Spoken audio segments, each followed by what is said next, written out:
Today on the Ask Brady Show, I get really introspective. Oh, and here's some new intro music.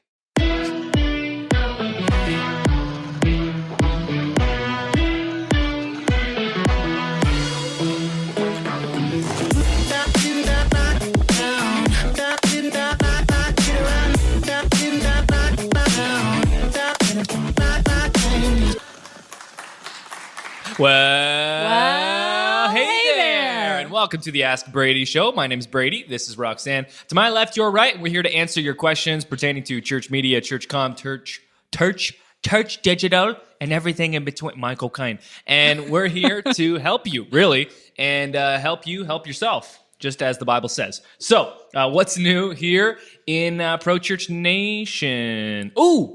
The Ursa Mini Pro just came in right before we actually hit record on this.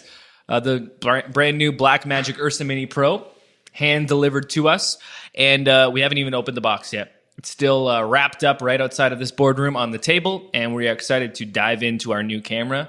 This is our third Ursa Mini, but this is the Pro version, Roxanne.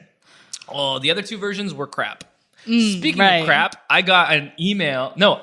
A YouTube comment. It was actually a YouTube comment. And I must have said either crap or freaking. And this person was like, oh, I wish I had it in front of me now. Because the comment was so funny. It was like, you used a substitute for a curse word. Have you ever read the Bible? God hates that. And I was like, that's a specific thing for God to hate? I'm into it. I'm into it. How dare you substitute a bad word for another word? YouTube comments are always the worst, though. Not you, Pro Church Nation. You leave great comments, especially on Ask Brady, but it's the random comments. Yeah. I just meant in general. I don't mean that's true. In general, YouTube comments are the plague of online comments. It's true. Like Reddit can get a bit intense, but there's nothing as plainly unkind as YouTube comments. Just for no reason. Like someone will log onto this and be like, why do you even have that nose? And you'd be like, it's a weird thing to criticize. Anyway, on that note, I feel like there's more things that are going on.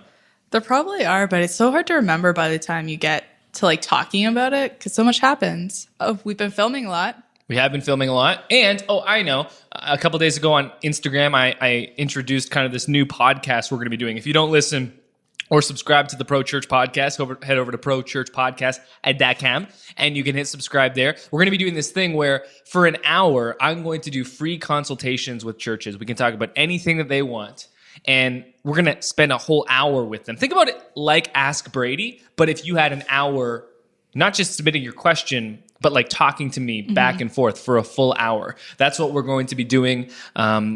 We've got 30 churches already signed up for that, That's crazy. Which is great. So we're going to spend an hour with them talking back and forth. And really, it was spurred by this thought that one of the sucky things, and this sounds like a fake sucky humble brag thing about our company, is because it's profitable the way it is, it doesn't make any fiscal sense to consult with churches because the amount that I'd have to charge them would just be obscene. And I don't feel comfortable charging churches that much. And so it's actually find myself not consulting with churches ever.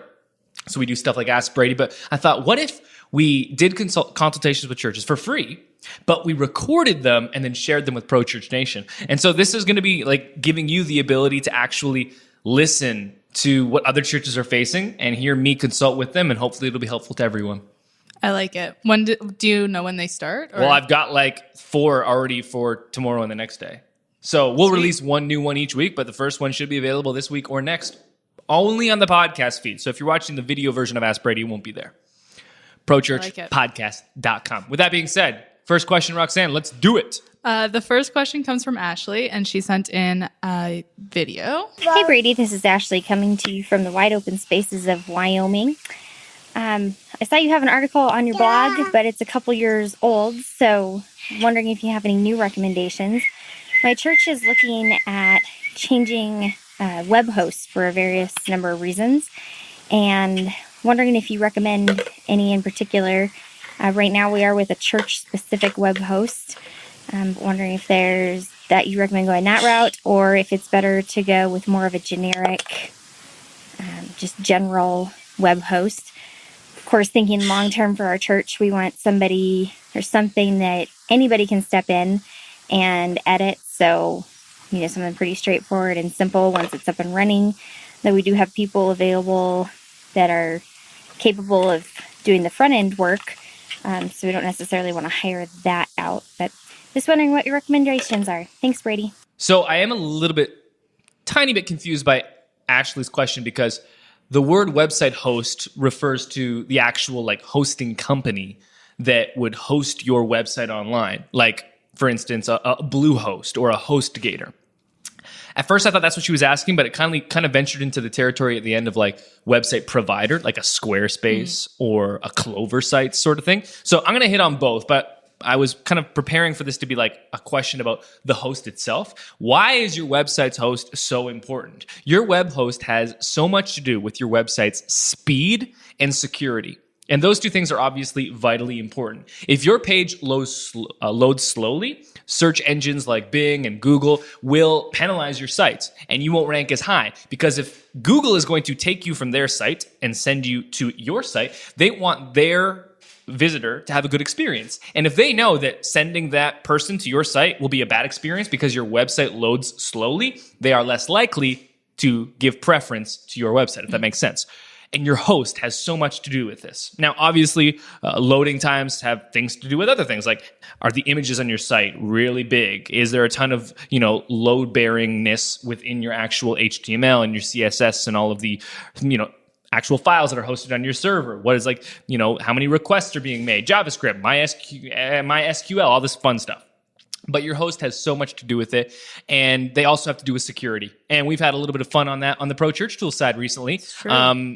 You know what? You may not know this, Roxanne, but we've actually got into the scammy prescription drug business. Oh. And if you've gone to some of the Pro Church Tools site pages on the site lately, you may have noticed that we are into really poor ads for weird prescription drugs. That was a hack, and it's a very, very sophisticated hack. And so we've actually moved to like a new server to actually fix that.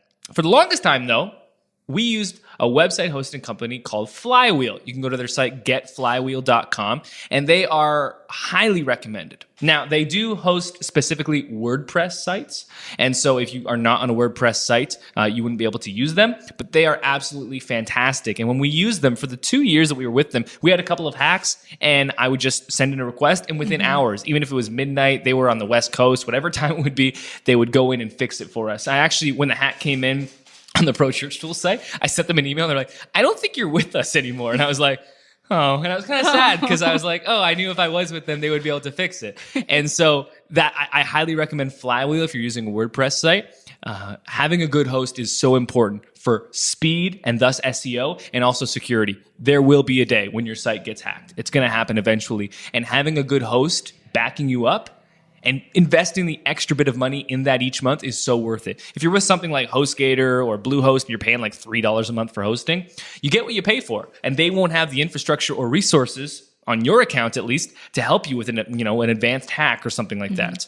And so that is something to consider. Now, if you actually were asking about website providers on the whole, what I would say is pretty much every church website provider is quite trash. And I say that having used all of the big ones personally and knowing that the big ones all were just bought up by ministry brands, which is a bad sign going forward for consolidation and innovation. They were bought up, meaning they are now owned by a big conglomerate. So if you're Ecclesia 360 or Clover sites, two of the big ones, and then there's a bunch of other smaller church website providers, they were just bought up. And then if you're onto the train like something like ShareFaith, well, what I don't love about ShareFaith is all they are is a website provider for churches built on top of WordPress. And I've used the ShareFaith editor, and it is not intuitive and is highly complicated. I don't know why you would take WordPress in all of its elegance and awesomeness and then build something complicated on top of it in the name of for churches and then charge for it. Hey, WordPress is free. So I don't really get that, and I don't really care for it. And ShareFaith also is the absolute king of marketing when it comes to, we will give you everything you need in one spot. All your mini movies, your presentation software, your graphics, your app, your children's curriculum, your website. Look, no one company can do all that well. So you might be able to save some money there, but again, you get what you pay for. I will be very honest and say that I wish there was a church provider that was better. And there is a chance and a hope that one day Nucleus can go into that. There's a long way to get there. There's a reason why Squarespace and WordPress are so great, because they have the infrastructure and the tens of millions of dollars of money that's gone into it over the years and the decades, especially when it comes to WordPress, that have made it great. And the support, worldwide, community-wide. So I would recommend something like Squarespace. Mm-hmm. When you have something like Squarespace, and there are some providers that do this, hosting is actually built in. So if you were on Squarespace, you wouldn't need something like a Flywheel or a WP Engine or another great host because it's already built into Squarespace's actual cost and infrastructure. So if I had to say there was a big goal for Nucleus, it's that I do want to build the best church website builder of all time. Because I recognize that there aren't any good ones, and the good ones that used to exist, like Clover, they had to redo themselves when Flash became obsolete, and then they sold to ministry brands. The scope and landscape of church website builders is very grim right now. And the reason for that is that websites in general and website builders are becoming more and more sophisticated. That said, there are unique things that churches need that most websites don't. And so there is room there for a great church website builder to rise from the ashes like a phoenix. Maybe Nucleus can be that. We've got a long way to go, and right now we're just focusing on the central hub part of websites, but there is a hope that might be available eventually. To Ashley, if you need a host, go with Flywheel or another one that is reputable and similar in features. And if you're looking for a provider, I would stay away from the church-based ones. Go with something like Squarespace or WordPress. Mm-hmm. All right. The second question comes from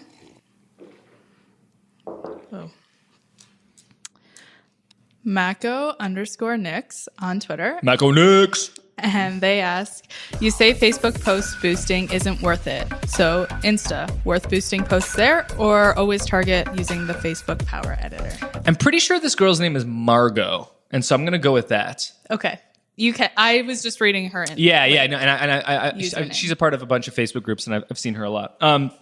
Okay, so just to clarify, Facebook boosting is mostly useless, except for the one small use case that is, if you're frustrated with the organic reach of your Facebook posts, and you want to get your post to the actual people that already like your page more, boosting the post that's already performing well might not be a bad idea. We posted a video on our Facebook page this week, and it was also on YouTube, but it did really well on Facebook. It was called Startup Office Tour, and we basically did a behind-the-scenes tour of the Pro Church Tools offices. Mm-hmm. The post was doing exceptionally well on Facebook organically, and so I said, hey, let's throw a $50 boost into this, and then it got, 10x the reach.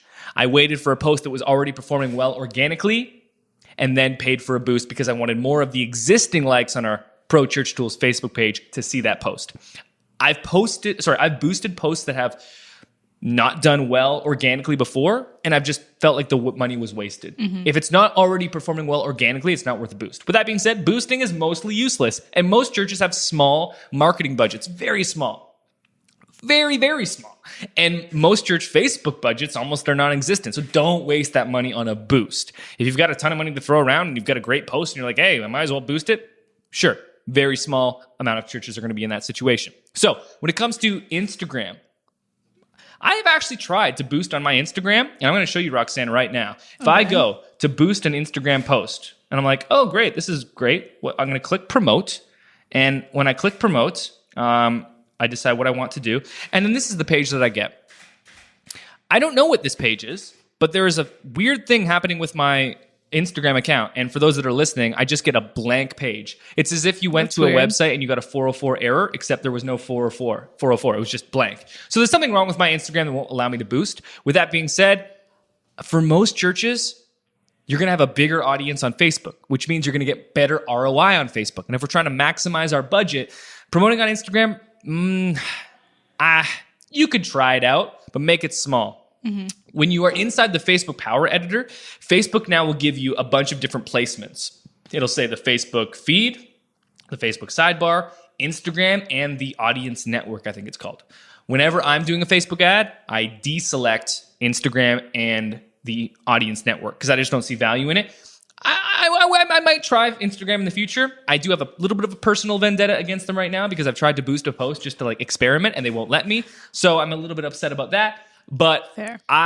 Unless you've got a big Instagram audience already, or your audience is on Instagram, it's probably not worth it. The reason Right. I've thought about actually experimenting with Instagram is because our Instagram account is like where our most engaged users are right now. Our Instagram account is growing faster than any other social platform.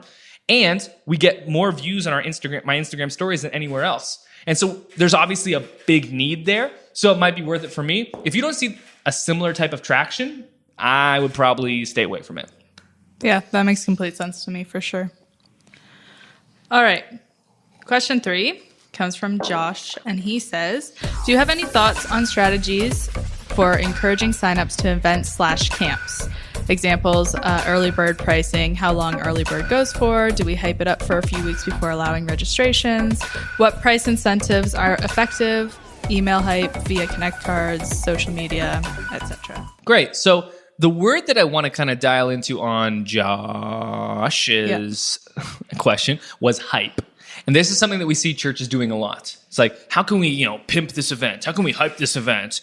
I know, we'll just hype it here. I was just on a call with a church of between 10 and 20,000 in Florida. And I asked them, they were asking me for advice on their social media. And I said, well, what are you using it for now? And they say, I don't know, promoting events. And so, it's not uncommon for churches to just be like, yeah, all we're doing is how do we get our events out there? How do we hype it up? Well, let's use social. That'll be the perfect way to do things. But hyping things up doesn't actually usually drive action. There are tons of psychological triggers when it comes to actually getting people to do what you want them to do, to persuade them, to get them to take a commitment, to make a commitment.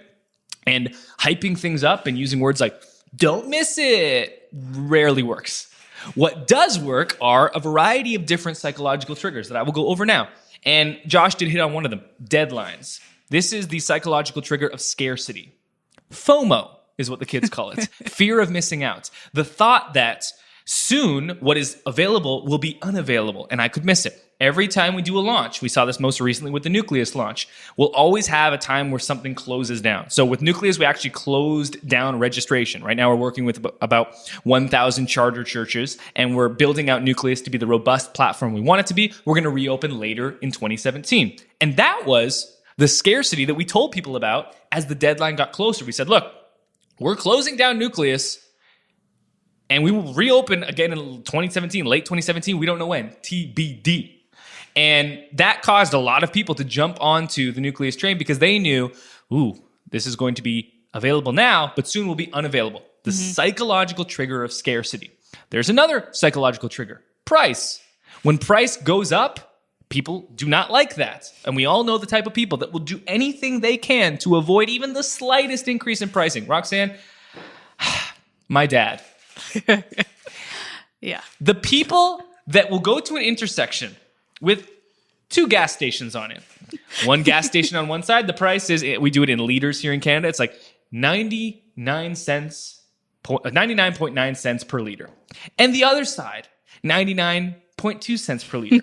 A 0.7 cents difference. Let's say you have on average 50 liters in a tank, 50 times 0.7 is a difference of 35 cents total. 35 cents. You will look at the 2 gas stations and there will be a line of cars out onto the road for the one that will save you 0.7 cents. People will wait 10, 15 minutes to save 35 cents. My goodness. I love it. I roll into the one and say, 35 cents? I'm not waiting 15 minutes for that junk. I fill up my car and away I go. It's true.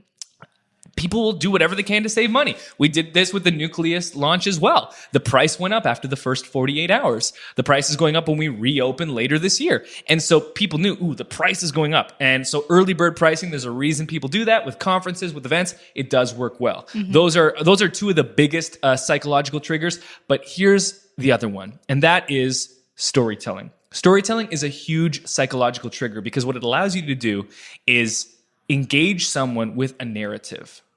And earlier, I kind of condemned the idea of hyping up events. What you want to do instead is tell stories that get people excited about it. What will be better? Let's say you're doing a VBS, saying, we need you to sign up your kid. Don't miss it. Or telling the story of little Johnny. Little Johnny, Roxanne, who was a community kid, never gone to church before. Parents had split up. Little Johnny got bussed in to the VBS, and it was amazing. He signed up for the hockey because he came to a Canadian VBS. Little road hockey, loved it. Went to his little devotionals. Little Johnny was the fiery one in the group. He was always loud, jumping around, making jokes. He was a young Brady, you could say. And little Johnny, at the end of the week, committed his life to Christ. Here's a picture of little Johnny. What's up, little Johnny? That is going to resonate so much more. And I did that in a little tongue-in-cheek way. Obviously, you wouldn't do it that way. But that is going to resonate so much more than saying, don't miss it. Because saying don't miss it is lazy, and people do not respond to that. People respond to stories. We are wired to engage, listen, and tell stories. So those are the three things that I'd recommend. Scarcity with price, scarcity with availability, and then storytelling instead of hyping up things. You know, I don't even have kids, and I almost wanted to sign up for VBS. So Because of little Johnny, Roxanne. it works. Love me a little Johnny. All right. Question 4 comes from Cody, and he says, I'm currently volunteering my time and talents for my church media team. I want to do more work for them, but it's hard since I do the same type of work for my normal 8-to-5 jobs. Sometimes the last thing I want to do on my time off is design and edit. How can I better balance this so that both sides don't suffer and so I don't have experience burnout? Last week, I posted on Instagram kind of this revelation that we had this project going on for a long time at Pro Church Tools, and that even despite all of my best efforts, we eventually ended up nixing it. And that was the Pro Church vlog.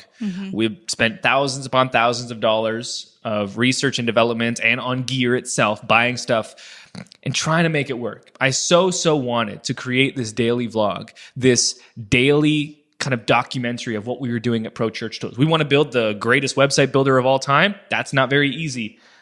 Come on the journey with us over the years as we actually try to do that. We had 2 of our best employees, best creative minds on it. And at the end of the day, it just wasn't working out for this reason. It was just too much of a workload, too much of a burden on me. And it sounds like Cody is experiencing something similar where he really wants to do something. He sees value in it. And you can ask Roxanne, and Roxanne can give her take on this, but we had meetings where I said, guys, I value this. It's so important. And I believed that. And yet at the same time, I had to say no to it. And these two things can exist simultaneously. They can both be true. You don't always just say no to things that you don't like. Sometimes you have to say no to things that you desperately want. Give up the great for the best. Give up the good for the great. What was your perspective on that? Well, I definitely was disappointed that the vlog is not going to work, but I definitely understand also that it's a lot of work for somebody, and it wasn't going to be me that was putting it together. So I completely understand why you decided it, and it was a lot of work, especially with all the other projects that we have at this moment going on, and we just had to prioritize, I think, what we were going to invest our time and effort into. And so for us, a vlog was going to be fun, but it wasn't a top priority, I don't think. We've got Pro Church Tools. We've got Nucleus. We've got Pro Video Announcements. We've got Secret Project, code word Story Tape, coming later in Q4. And we've got the Pro Church Vlog. 5 things. Which of these 5 can we cut? I don't want to cut any of them, but we had to. And it was so disappointing. That's the word Roxanne used, and I'll use that word again. I'll reiterate that. It was disappointing. And I was sitting out on the couches yesterday evening with my parents and my mom, and I was sitting there and I was like, I want to do more, but every time I try to do more, it hurts. But every time I do less, like I feel like I'm not doing enough. And she's like, just like, it's okay. Like you need to think about, is this sustainable? Like, how do you sustain yourself? And this is like the type of things, like there's no easy answer to this for Cody. It's not like I can say, well, Cody, it's easy. If you just devote 90 minutes every 3rd day and not when it's, a super rainy day and only when the sun comes out in a quarter moon, the moon comes out and like full moons only, Cody. Like there's no formula for making this work. The only thing that you're able to do is internally look into yourself and be like, am I over-indexed? The great thing is that and this is the kind of the tension of Cody's question. He's like, I want to do this for my church. This is something that has merit. It's valuable. It's helpful. It's worthwhile. And yet I still feel a little bit burnt out on it. So maybe you got to pull back. Maybe you've got to sacrifice some of the things in your own life that you haven't already. This is the flip side. Me, I have like no hobbies. Like aside from sports, it's true. I set my ambitions high. I set my goals high, and then I work to match those ambitions. The problem is sometimes I set those ambitions too high and I have to dial it back. Cody, that might be him. He might be of the other type of person, the person that has really high ambitions and doesn't put the work in to match that. And that sounds, unfair to Cody. I don't know him. This is just the type of person that says like, you know what? I'm going to do this. I'm going to, start my own business. And then all they do is like watch House of Cards on Netflix. And you're like, shut up. Like, put in some work, you fool. Do something. And so either you are doing way too much and you're over indexed because you're a husband and a parent and you're working hard at work, but you want to help your church, and you have to dial back. Or on the flip side, maybe there are things that you can sacrifice. You have, maybe watch House of Cards just a little bit less. Maybe, scale back on that hobby just a little bit more, and you're able to then reallocate that time for something more useful. But at the end of the day, we all have the same amount of hours, and we also have different amounts of like capacity. Like some of us are like more robotic than others. Some of us don't require as much self-care. Like I would say I'm a pretty high performer and high capacity individual, but I'm also very delicate and sensitive. And if I don't like get my R&R in there in some way, I'll just become like a mess because I'm like 50% business, 50% creative. Some people are like 100% business, they're just straight robots and they're just like work, and it's all fine. And so you have to just be self-aware of who you are. And you also have to be self-aware of what you're doing, your calendar as it is, what can be reallocated, what can be removed, and what can be added. Yeah. I think I liked what you said about finding something sustainable for you. Because I think there's times in your lives where you can kind of slide up the dial on certain projects. So a big Easter project for your church. For a couple of weeks, it's okay to go hard and put in several hours on that project. But that's not going to be sustainable long term. So I think finding a sustainable balance long term is That's a great extra dimension of this that we should probably talk about, because there is seasonal projects. The work I was putting into Nucleus right up to the Nucleus launch was unsustainable. Couldn't have done that long term. But I knew, okay, this is going to end on April 25th or May 2nd or shortly after, and then we'll kind of return back to a more sustainable pace. But then when I was thinking about doing this consulting podcast we mentioned earlier, that is permanently adding another hour or two of work into my week every single week. And the only way that was able to fit in was I cut out two other things that were taking about half an hour each. And so I just replaced one thing with another. And even that replacement was actually a positive replacement because the other two things required me to be fully creative and proactive. Whereas this consultation podcast, while I'll still have to be creative, will require me to be more reactive, which is actually easier than being proactive, at least in the podcast space. And so that was the only way that got to be able to be in there. But that wasn't a seasonal thing. That was this is permanent. And if I'm going to commit to doing it every week, I mean, it's so that's another dimension to it. Glad you brought that up. Any other thoughts? No, I think that's it. Okay, great. Well, that's it for this episode of Ask Brady. If you want your question answered, of course, send in a video question because you will be sent immediately to the top of the queue because we prioritize video questions. It's true. If you want your question answered, hashtag Ask Brady on Facebook and YouTube in the comments. Hashtag Ask Brady on Twitter and Instagram. Anywhere. We will find it. Thanks so much for watching. For Roxanne, for Brady, and for the whole Pro Church Tools team. Seize the 167. And we'll talk real soon. Today on the Ask Tristan show, the show gets canceled. Poor guy.